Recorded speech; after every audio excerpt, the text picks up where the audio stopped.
Alô, fiel, vamos lá para mais um vídeo? Corinthians hoje enfrentando o Vasco aí na Neoquímica Arena, ganhou de 3-0, né? E a reportagem, minha esposa flamenguista aqui, né, comemorando, né, sobre a vitória aí, né, do Corinthians sobre o Vasco.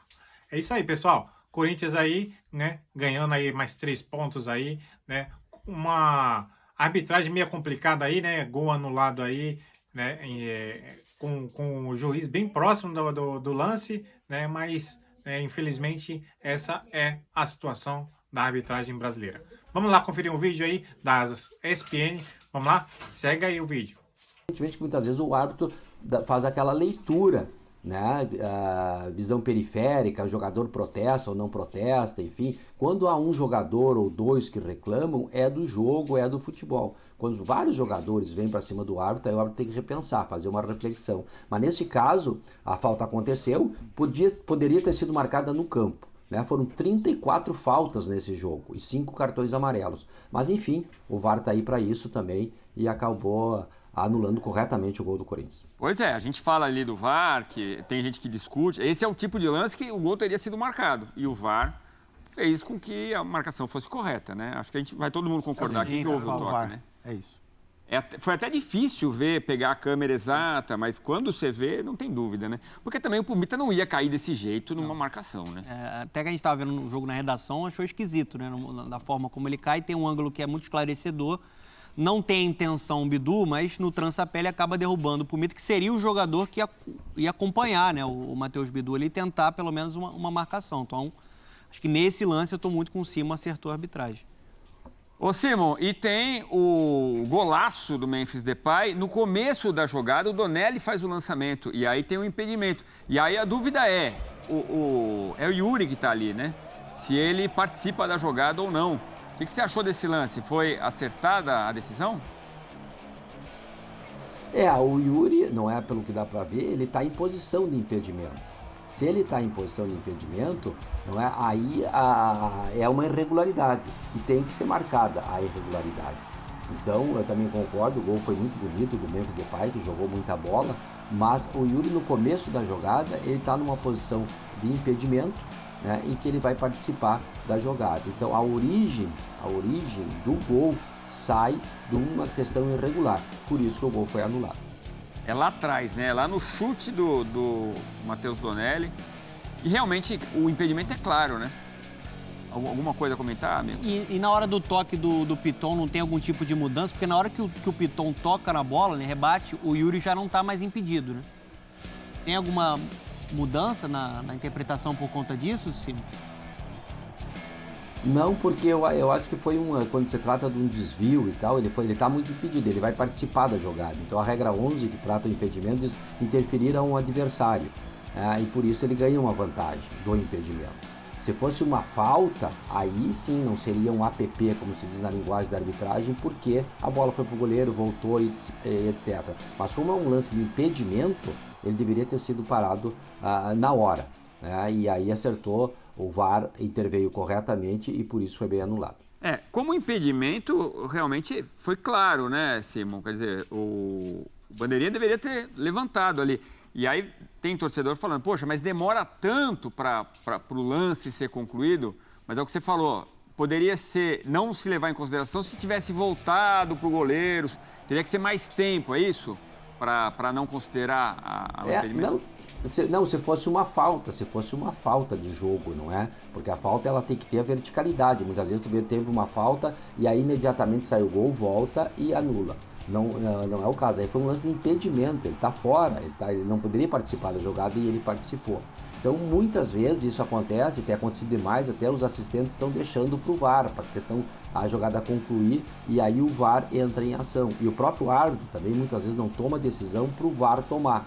Então isso me parece um equívoco. O VAR não deve servir de bengala para ninguém. Ele é uma ferramenta que veio para auxiliar o futebol, só que tem que ser bem usado.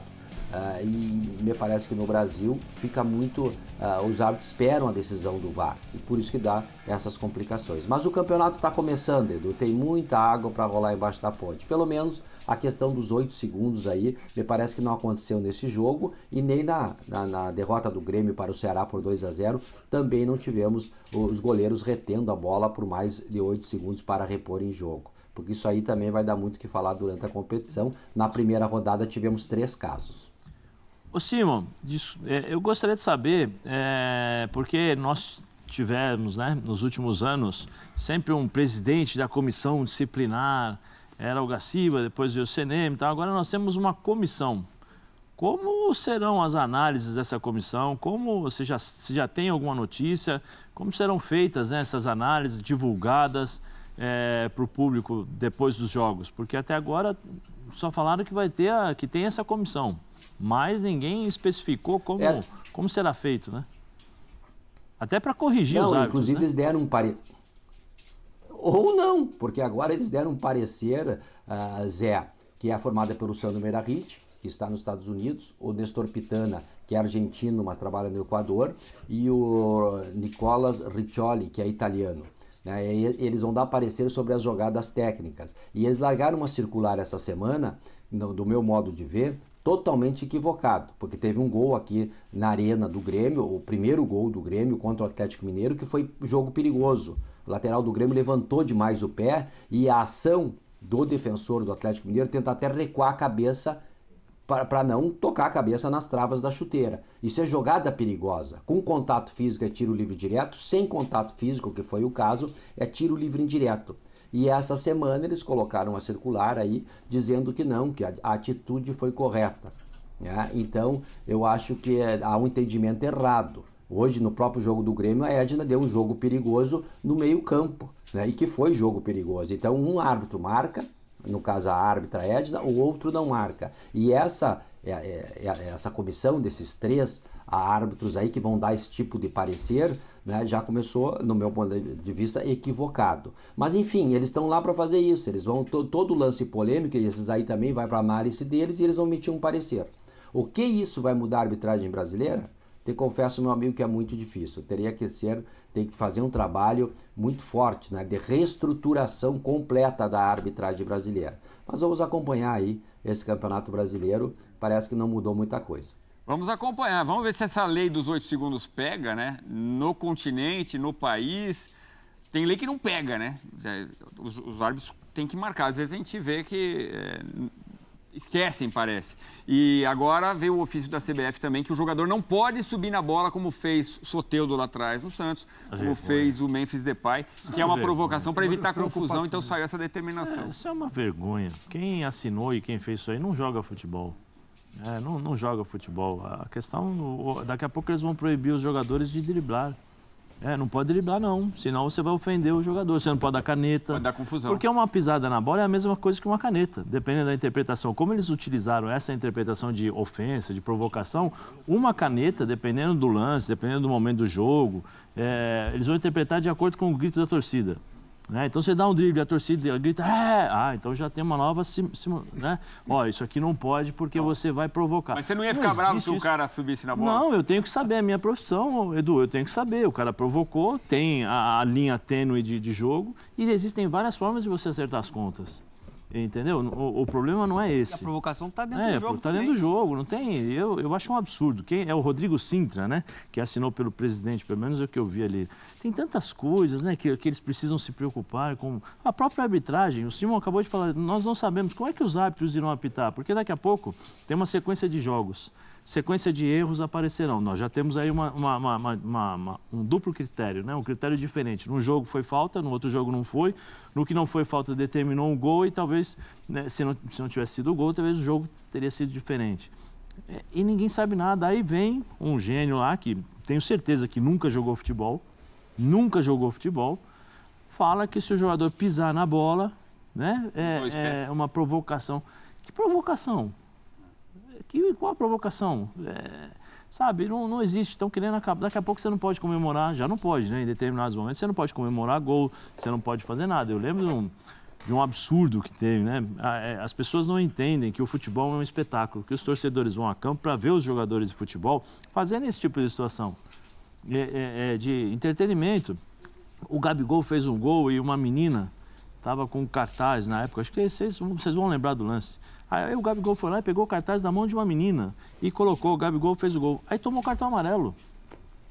Desculpa, tomou cartão amarelo, é para retardar. Então vamos fazer o seguinte, vamos marcar quanto tempo os árbitros ficam parados ou marcando faltinha e parado para respirar, conversando com os jogadores. Vamos começar a marcar assim, se o problema é tempo, não vai acrescentar no tempo. O Simon sabe o que eu estou falando, porque é a experiência do árbitro também, às vezes corre muito, tem que parar o jogo, tem que respirar, porque ele não aguenta. Hoje o jogo é muito rápido. Então vamos fazer o seguinte, se vale para o jogador, vale para o árbitro também. Sabe, é um absurdo atrás do outro. Você não vai poder, daqui a pouco não pode jogar futebol.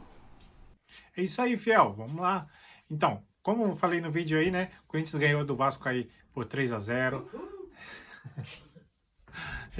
E depois, pós-jogo, né? Tivemos um comentário aí do nosso jogador, camisa 10, o Memphis Depay aí, né?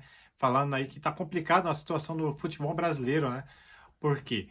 Porque o que acontece? A CBF, né? Fez mais uma regra aí, né? Que jogadores não podem mais pisar na bola, né? Porque em comemoração ou fazendo jogadinhas ali, né? Porque falam que é desrespeito ao outro time, né? E aí? Como é que é isso aí? Futebol era arte, futebol era alegria, era tudo isso aí. Agora, né, tá tendo essas probleminhas aí só porque o rapaz pisou em cima da bola, fez uma brincadeira ali, né?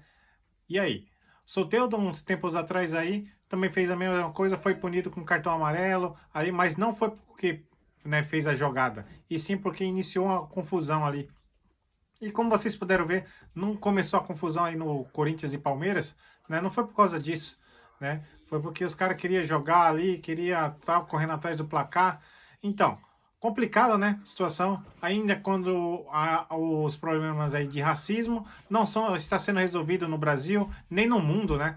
Isso aí é um problema aí que a gente tem enfrentado todos os dias aí, né? E o Corinthians aí agora sendo prejudicado também por isso, né? Claro que teve o problema da torcida lá na arquibancada, que lançou rojões, sinalizadores ali. Até aí a gente consegue entender um pouco, né? Mas mesmo assim, as punições ultimamente em cima do Corinthians estão sendo bem pesadas, então está sendo bem complicado, né, a situação do futebol brasileiro. A gente também viu episódios anteriores aí, né, do futebol lá no Pernambucano também, que teve brigas, né, muitas confusões, e isso aí, né, tá bem complicado, né, pessoal? Mas é isso aí, futebol brasileiro é isso, a gente tenta fazer sempre o melhor, futebol a arte aí, né, o menino Neymar aí também brincou muito, fez muitas jogadas aí, e agora é porque o Corinthians está fazendo, que está sendo cobrado, é porque o Corinthians está em alta agora, que estão querendo derrubar mais uma vez. É complicado, né? Mas é isso aí, fiel. Tamo junto. Até o próximo vídeo. Não se esqueça de se inscrever, deixa o seu like aí para fortalecer o nosso trabalho. Valeu e vai Corinthians! No meio da semana tem confronto da Sul-Americana. É isso aí, vamos acompanhar aí o nosso timão. Valeu, fiel. Tamo junto. Até o próximo vídeo. Vai, Corinthians!